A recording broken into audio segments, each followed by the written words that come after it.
This is a crankshaft position sensor for a 2014 Mitsubishi Mirage.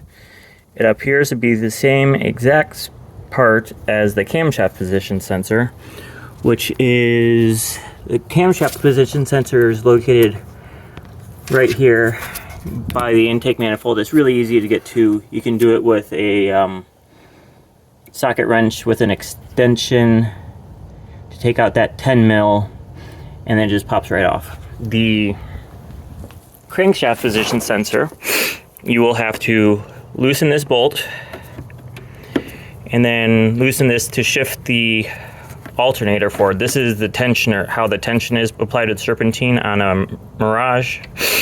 So you take the pressure off the serpentine bolt or belt, and then down here you'll have to move the AC compressor.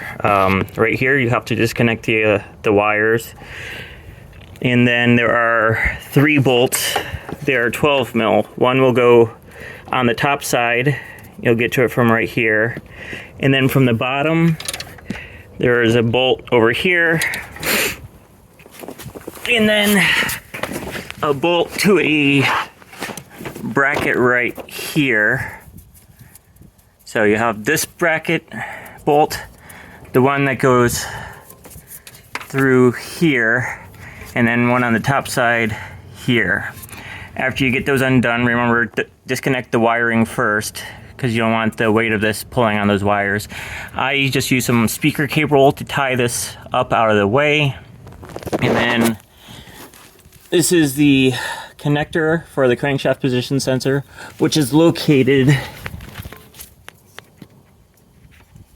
right there above the oil pan behind the AC compressor.